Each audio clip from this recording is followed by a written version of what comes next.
for all of us. It's about predicting where the consumer is going and getting half of it right. One of the things we want to do is create ads that don't suck. Embracing change creates great possibility. I'm Alan Hart, and this is Marketing Today. Today on the show, I've got Tom Klein, Chief Marketing Officer at MailChimp. Tom leads MailChimp's marketing team and is responsible for all of MailChimp's marketing and strategic partnerships. He's an authority on digital marketing, e-commerce, and brand strategy, and more than 20 years of experience with some of the most interesting brands, including Chanel, Nabisco, and now MailChimp. On the show today, we talk about his work at this nexus, if you will, of marketing and technology, and how MailChimp maintains its brand personality and how they think about managing the creativity that they're able to achieve both inside the company as well as with external partners. I hope you enjoy the show today. Well, Tom, welcome to the show. Thanks, Alan. It's great to be here. It's nice to have you. I love MailChimp, so this is going to be fun. That's always good to hear. Well, why don't we start off with your background and how you came to be the CMO at MailChimp? Wow. Okay. So I've been interested in the intersection of marketing and technology kind of forever.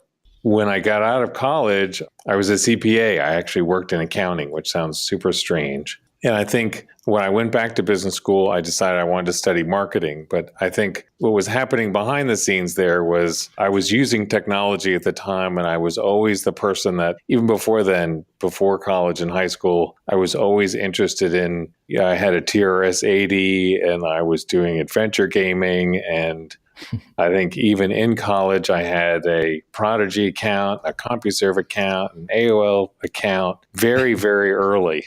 Which was Prodigy. I know. Can you believe it? The illustrious joint venture of IBM and Sears. And, I think when I went back to business school and I decided I was really more wired for marketing, and I went to work for Nabisco and had a classic kind of brand management role and worked in the cookie and cracker business. And I think from there, I decided I moved to management consulting and then made another stop at Chanel. And I think, each of these instances, I always have had this straddle between marketing and technology. Even when I was at Chanel, obviously it's a big brand and a really kind of an incredible business. But I also had kind of a straddle between marketing strategy and basically the technology business, which in that instance was, how do I get a fashion show to run on a point of sale system? So more recently, I was working in the software development business with my identical twin brother, and MailChimp was actually a client of mine. And so I had worked on Mandrill, I'd worked on a bunch of different sort of innovation-related projects, and I probably met Ben about 10 years ago. And so I've been following MailChimp, and I've been an avid reader of the blog for such a long time. And so that's sort of a long story of how I got here. It turned out to be more than a project. There's a lot of marketing going on because we don't have a sales force. So marketing takes on a lot of activities. Right. You've hopped around. I mean, I don't mean that in a bad sense. You just had a lot of different types of companies that you've worked for. And Chanel and MailChimp, in my mind, couldn't be more different. But do you see them as different, or do you see them as kind of similar in any? They're weirdly similar. They're both private companies, which I think gives a brand, when you think about it, a lot of sort of brand and marketing decisions require a long-term perspective. So not being sort of yoked to a quarterly public earnings call can let you look beyond, the next 3 months and say, okay, what is really good for customers? What is the right thing to do? And so MailChimp and Chanel have that in common. Well, you talked about this, working in the intersection of marketing and technology. Why do you think you landed there, and what attracts you to that space? That's so strange. I feel like marketing a lot of times lives in the future. It's our job to it's sort of the land of marketing and strategy is to connect with people. And also it's sort of like where things get applied. And I think the technology world a lot of it has been, how do I understand? What's weird is marketing technology hasn't been so much about how do I make marketing things, but more like, how do I understand my customer better? Mm-hmm. And I think it's probably those two pieces together. And also, I think there's a weird connection between creativity and like what can feel like hard science together. I don't know why whenever I describe things, it feels like chocolate and peanut butter. But, there's always these two pieces that kind of come together, Right. And you mentioned something to me, I think the last time we talked, which is using, I guess, marketing technology to connect other human beings. And if you could have smart robots really helping you do those things in a much more efficient way. Marketing automation, I don't always think about it as being helpful. Right. You think it's scary or? Yeah, it can be scary. It can seem complex, especially if you're stepping into it for the first time. How do you think about marketing automation and how do you approach it yourself? Yeah, I like to think of it as, there's a lot of, I've had this conversation because the word automation it means all sorts of things. But in our world, given that we're working with small businesses, it's really, how do I get more leverage out of myself, right? If I'm a small business, I really want 5 copies of me to do things. And so automation for us really means more hands to do the things that might be as simple as sending a thank you email or essentially sending something at the right time or showing it to the right person. A lot of it is the things that actually systems are better equipped to do. Knowing, for example, that you're a Facebook user and not an Instagram user, or that you prefer an email, or this is when you open your email, so I should send it at this time. So I see automation as things that are kind of doing the things that actually automation is good at, and ideally is opening a window for a marketing person to really put kind of heart and soul into communication and say, for a particular segment of customer, what is the right way to kind of really connect and deliver a differentiated message? And a lot of times that's weird or funny or engaging, or basically whatever your brand is on strategy for who you are. This might sound idealistic, but so be it. I like to think that it could lead to kind of a creative explosion of, hey, there's a lot of variety and a lot of ability to actually be even closer to your customer when a lot of kind of housekeeping is taken care of by automation. I like that view of automation for sure. So if we think about your path and time at Nabisco in the 90s, a lot's changed since then. And besides just, you're on this path of natural curiosity and figuring out the next thing, how have you managed that change and transformation over that time? Like you said, it's mostly just curiosity. I've always just been interested in what's new. Even, I guess, now we have terms for it. It's a gadget geek on, on the gift list. I had an Echo 3 years ago. So there's just, Oh, wow. I am wired that way to want to, especially as it relates to tools around communication or things that are in this fuzzy consumer technology space, because I know it's going to turn into a marketing tool, like it or not. And so I feel like that's just natural curiosity. And, I do my best to try to stay up to date with more hardcore technologies. And I think probably just it's why I am where I am, because I like what I do. Right. And it doesn't feel like work when I'm doing it. Right. Besides registering for that next platform account, is there anywhere you go to get information about how it's being used? I'm just curious if you've got resources that you would recommend to others. Probably most of what's weird is that, you're talking to someone I was interested in technology when, from a marketing perspective, it was the launch of Windows 93, right? And so the technology world has just sort of consumed everything. And so we've gone from, I had to do a pre-web, right? There was no web, and accessing the internet was this arcane set of commands to it's everywhere. And so in many ways, it's just there, it's in every article, it's on every publication. Yeah. And I think in some ways, that's the easy part now is, access to the technology and what's new. The harder part, I feel like, is how do we get back to the human part? And how do I leverage the fact that it's not one size fits all anymore? It's the creative explosion part that is the hard part. And how do I build a brand that feels, real? Well, good. Well, I should say before we get too far into this, congrats on being named to the Adweek 50 last year. Thank you. You're welcome. You're welcome. It's well deserved, I imagine. And we're going to talk a little bit more about your work at MailChimp. MailChimp's expanded to offer a lot of digital marketing tools I wasn't even aware of until I was preparing to do this interview, and I'm a user of MailChimp. I have no excuse. I should know. You're telling me I'm doing a bad job. No. I'm just not paying attention. Exactly. That's what I'm going to say. Yeah. Yeah, it's fair. It's fair. I'm not paying attention.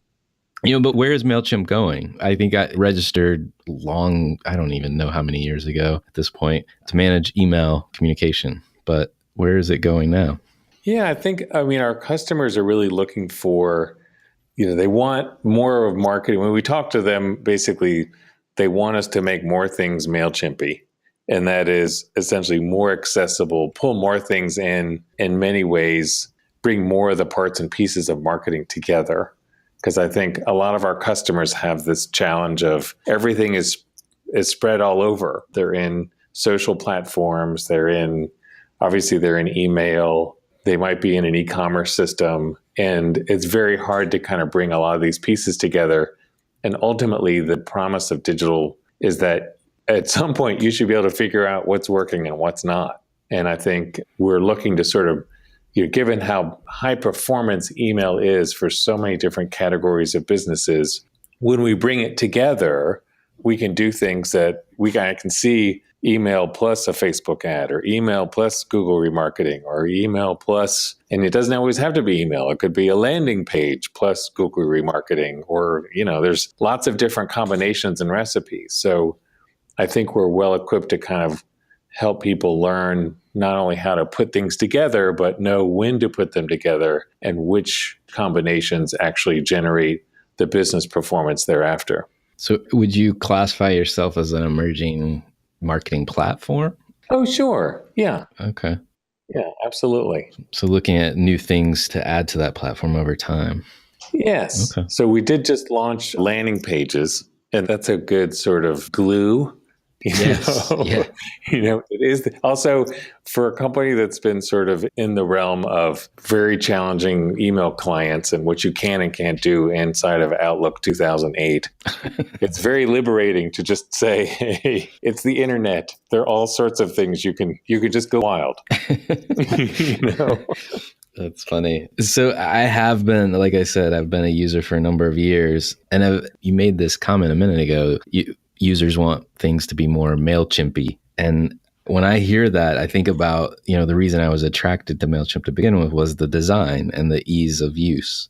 Yet, kind of a pretty sophisticated handling of issues, like you just said, whether it was multi-email client support or RSS feeds into email newsletters, but it was always streamlined and fairly simple. How do you guys do that repeatedly? It is a wonderful thing to be in marketing where there's a great product, right? You can't that the product team and the engineering and the operations team, marketing's job easy. Yes. Because it is an intense effort, and there's a lot of effort in trying to make things actually relatively easy to do, even complex concepts. And it is definitely part of our DNA. And some of that is just, we know who our customer is. And a lot of times we realize, and you probably know this as a customer, that a lot of times there are really sophisticated tools included, but they're not all right out there in the front, right? So you might need to kind of go behind somewhere to kind of find stuff that might be intimidating to somebody who's maybe creating an Instagram ad for the first time, or they want to put a hero image in the background. And we're always there's always more we can do. And we're very tough on ourselves in that domain. And as you know, there's a critic every millisecond on Twitter to tell you what you're not doing right or where you could do better. So we listen intently to what our customers tell us. And our motto is to listen hard and change fast. And we definitely work at it. Right. I imagine, I don't know, I don't know how it operates internally, but just imagine that there's like a voice of the user throughout every development team. And I don't know if that's true, but I don't know how you infuse that ease of use. I'm just curious, is that the case? Pretty much. I mean, we really do talk to customers a lot. And I think that was one of the things that maybe impressed me most when I got to MailChimp, was just the level of research and the connection with customers. It is not an abstraction, right? So at all sorts of levels, whether it's current product, new things that we're thinking about, it is definitely ingrained in our culture to talk to customers and listen to them and present things to them for feedback. It's sad to say that that's not always the case, especially in a technology company. So kudos for that. It shows. Well, thank you. Thank you very much. There's a big team that's working on it all the time. Well, so let's talk a little bit about the brand, because the brand has this personality as well, and how you communicate. Even the funniest part when I originally registered was the chimp talking to me through error messages or other things. Where did that come from, and how do you, as the leader or shepherd of that brand, how do you stay true to it? That was definitely, when I got to MailChimp, it's a little intimidating. It's sort of like if you take over a Chanel or a big brand or a place where the brand is really beloved by many, as the marketing person, a lot of times your worry is, okay, and we're on this great trajectory and everything's great. There's a, hey, please don't mess it up,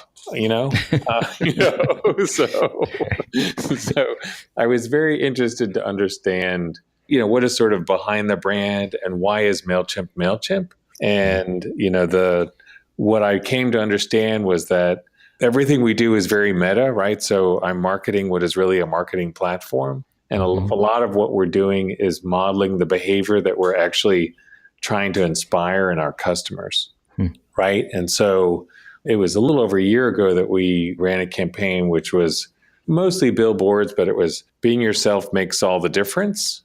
And the point was, it's largely, hey, MailChimp has gotten to where it is, and thanks to it's really about being different and standing out, right? And that is actually a message that we're communicating to our customers, is that if we were just email, right, or put up a thing was like, this is the category I'm in, and had no personality and didn't connect at an emotional level with our customers. And a lot of times the business that we're in means that a lot of times the people that are in marketing have kind of a creative bent to them, right? They're communicators, they're creative. And so I have a creative audience. And so ultimately that drives what is the brand that actually is going to resonate, and what is the style of communication that's going to resonate with a kind of a communication-oriented creative audience. That's an important kind of realization. So in other words, we're not like an enterprise software ERP system sold to the CIO of Fortune 100 companies. Right. I think that's a lot of the insight of why MailChimp has been successful and probably will continue to be successful, is that we are a brand and we do connect at an emotional level with our customers. And ultimately, people want to be inspired. They want a sense of connection to the brands that they work with. Right. Well, I think that feeling of not wanting to mess it up makes a lot of sense. I didn't plan this, but I think the podcast that'll be right before yours is with the CMO at MasterCard, who's Indian by his ethnicity and grew up in India. And he had this explanation to say the same thing because he inherited the Priceless campaign. But his story was around what he calls the new bride syndrome. And apparently in India, when you get married, the new bride comes and lives with the rest of the family. And there's this, I guess, thing that's repeated over and over is the new bride tries to put her stamp on everything, from cooking, the style of prep of the food. And it's usually always a disaster. And so his mentor said, remember, don't become a new bride the next time you take a job. So anyway, I think there's some nice corollaries between you and Raja at MasterCard. So that's a good story. I like that one. Yeah, it was one I'd never heard before. And anyway, I think it's very appropriate, especially when you're inheriting something that's come before you, was originated before you. And I think it makes I think it's good, sage advice. I do too. I had a challenge of being, I had to keep it weird. Honestly. So, Exactly. Yeah. It is a little, the personality is a little quirky. Yeah. So, well, you're a technology company, and I think it's kind of interesting that so many technology companies, Apple, Amazon, Google, MailChimp, you guys are using traditional tactics like TV now. A lot of those companies have for many years, but I know it's relatively new for MailChimp. How do you think about the marketing mix in general? Like, when did that make sense, I guess? Probably like most companies. I mean, I have business objectives, but I'm usually trying to tie in what media we're using to what is it we're trying to accomplish. And there are performance media, and I think there are some channels that are, like, say, for example, we've done a lot of outdoor, we've done a lot of hand painted signs. Usually, I think we're looking for a vehicle for, so for the Did You Mean campaign last year, we made bags of crushed potato chips. So, we're really kind of tuned into, what do we think is going to get the message across? And I think we use TV relatively sparingly when we feel like we've got something that's either weird enough or interesting enough to appeal to either a large audience or a narrow sort of set of kindred spirits that we can find out there. And I think we're, like everyone else, probably we have to learn our way into it. And hence, we're very keen. We're also very keen to explore with our own marketing, because everything that we do is, we're trying to learn and figure out, are there lessons that we can actually pass along to our customers? Right. How does creativity play a role? I mean, you talk about things from bags of crushed potato chips to outdoor signage to TV to digital, I'm sure. What's the role of creativity in all of that? How do you think about it? I see creativity as kind of a vehicle for a couple of different things. One is definitely it's how you differentiate yourself with a pure marketing hat on. Is I need to stand out in what is a very crowded marketplace. And so I've got just regular marketing stuff I have to do. And I think where I perceive a higher bar for us creatively is the fact that it's our vision. I am working to try to inspire my customers, right? So we see our marketing as we're modeling behavior that we would like to see in our customers. So we have a very high and ambitious sort of bar for creativity. I've never been in a place where we talk just collectively about, are we being creative enough? Which is not, I just haven't had that conversation that much and not been in the middle of an ad agency or something, right? So we think about it all the time, and it's very much kind of part of who we are, because we recognize it's important for differentiating ourselves in the marketplace, but more importantly, it's how we really kind of connect with our customers. And if you think about going to market, how do you decide what you do in-house versus, with partners outside? Yeah, it's mostly, let's see, I think it's probably, we're looking to create, we have a lot of creative people in-house, and there's some things that just make sense for the in-house team to work on because they'll know the details probably better than anybody. Some of it is also capacity. It's very easy for marketing to dream up about a gazillion things that we could never actually get done. So it's whatever, my eyes are too big for my stomach. I think it's that one, right? That's how marketing kind of always is. Right.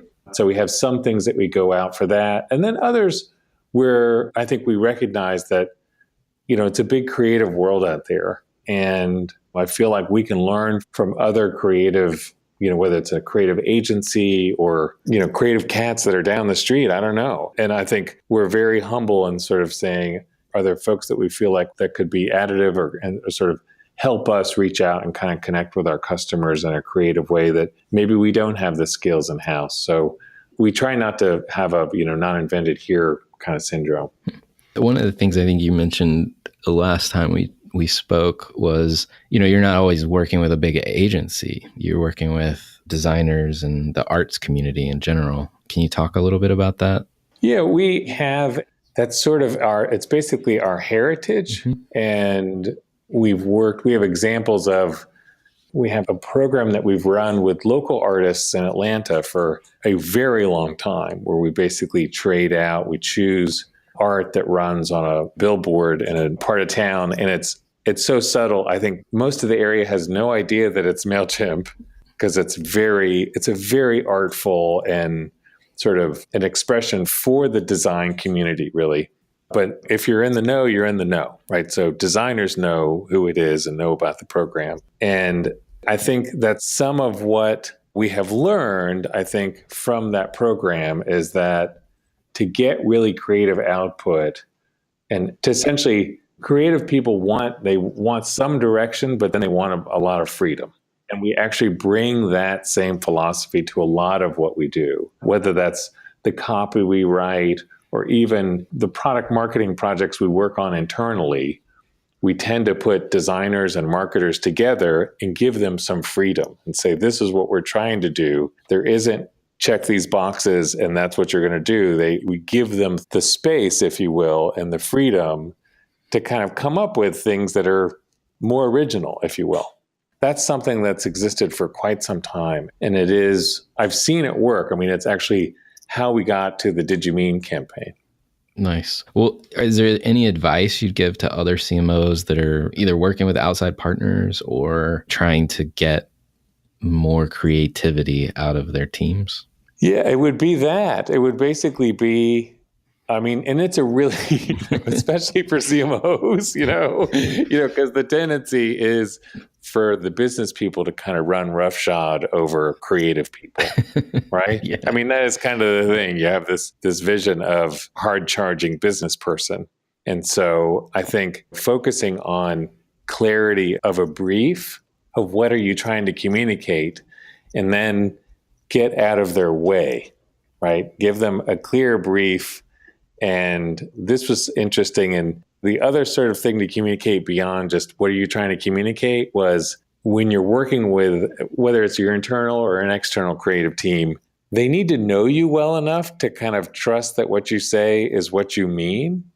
And what we have found that we needed to establish, especially with working with outside agencies, we needed to establish enough of a reputation that we are risk takers. We will go there wherever there is, Right. Because their tendency is to just say, this is just sort of within my 2 standard deviations of what every person who comes into the agency, this is what they want. Mm-hmm. Whereas you need to be able to kind of break down that barrier and go, no, I really mean. Be as weird as you want, right? Right. And that led to, if you think about the Serial podcast and the MailChimp, what I refer to as the most famous podcast ad in history, given it's a small base. Right. But, and it was before my time, so I can be over the top about it. That happened because when something weird happened in the recording of that ad on that podcast, the ethos here was, oh, it's weird, cool, let's just run with it, right? It wasn't you will go re-record that out that doesn't say our name and, the way it's properly spoken. That's what happens, it stands out. Right. You get something that is memorable. Nice. This may be a weird question, but how do you signal that you're a risk taker? You just come in crazy? Yes.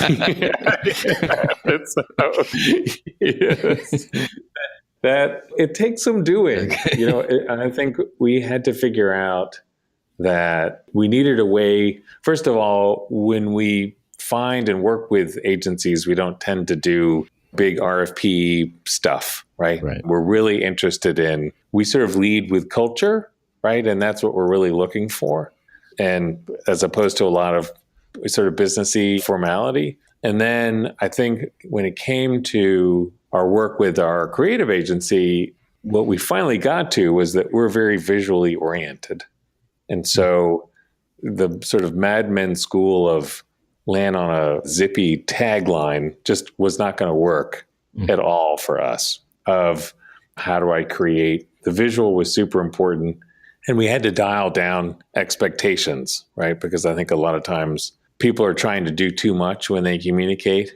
Mm-hmm. And so I think we needed to dial it down to, hey, we had to put it in more human terms. Like, hey, we're just going to meet somebody for lunch, or I'm at a cocktail party and I'm just introducing myself. Please do not assume that we have to describe everything we do, right? Just be interesting enough to kind of get somebody's attention.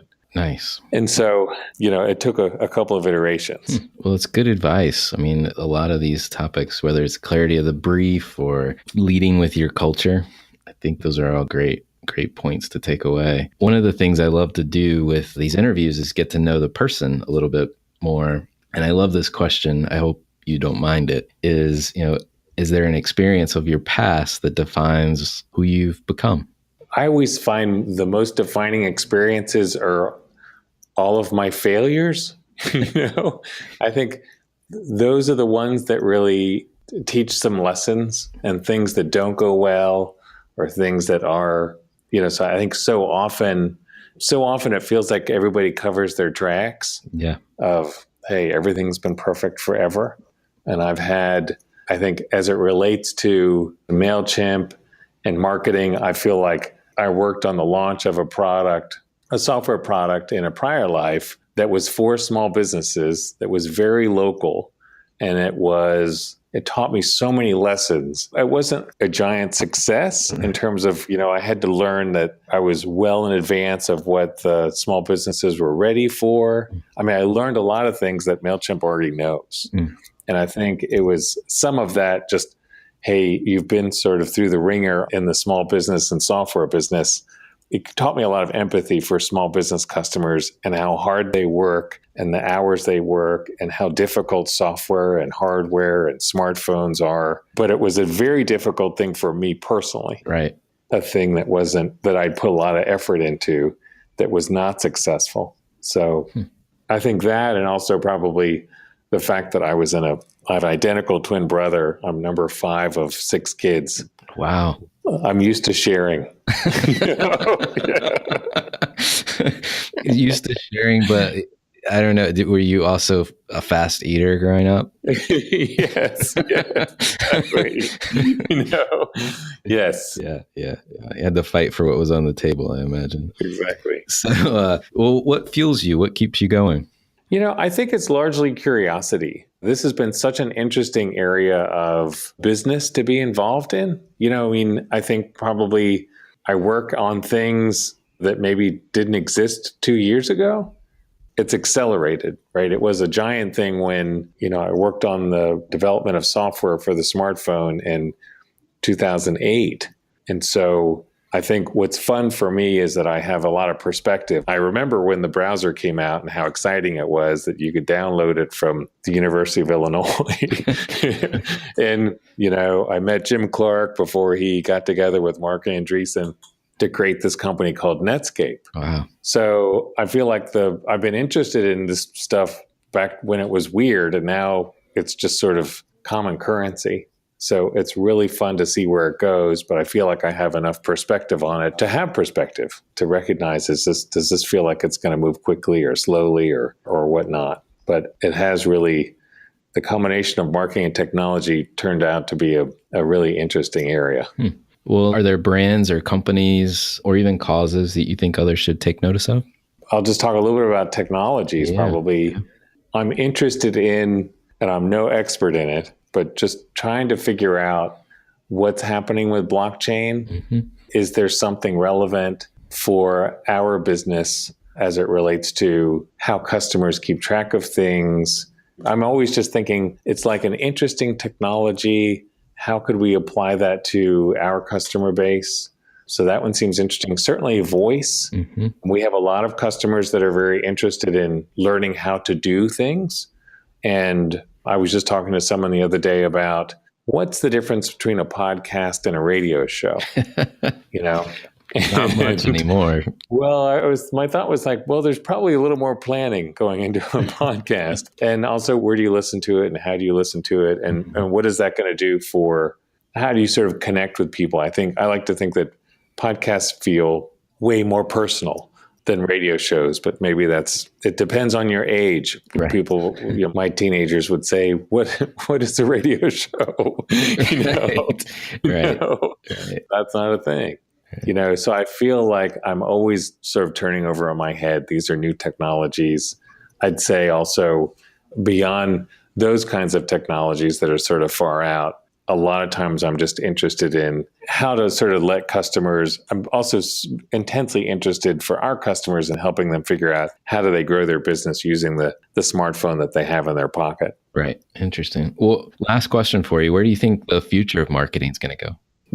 Beyond my ideal of a creative explosion, I think what's fascinating is in many ways, everybody's being turned into a marketer. And I mean that in a good way, right? In some ways of like, hey, when you think about everybody's being trained to almost create ads in Instagram or on Facebook.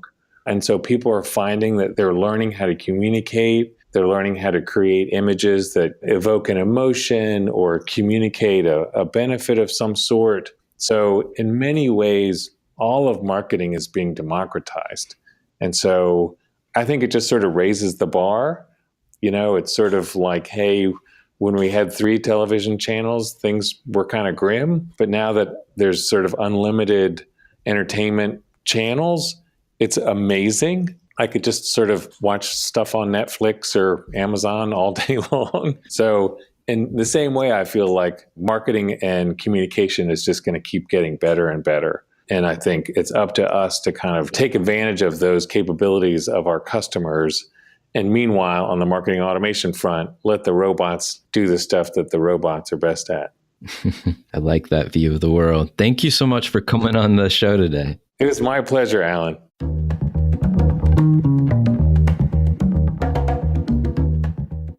Marketing Today is brought to you by Atomic. Atomic focuses on unleashing the growth potential for clients we serve. Atomic is a strategic consultancy specializing in business, marketing, brand, and innovation.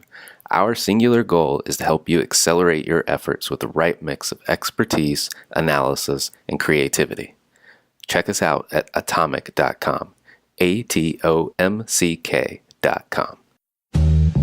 Hi, it's Alan again. Marketing Today was created and produced by me, with writing and editing by Kevin Greeley, social media support by Megan Woods, art and graphic design by Sarah Dell. If you're new to Marketing Today, please feel free to write us a review on iTunes or your favorite listening platform. Don't forget to subscribe and tell your friends and colleagues about the show. I love to hear from listeners, and you can contact me at marketingtodaypodcast.com. There you'll also find complete show notes with links to anything we talk about on any episode. You can also search our archives. I'm Alan Hart, and this is Marketing Today.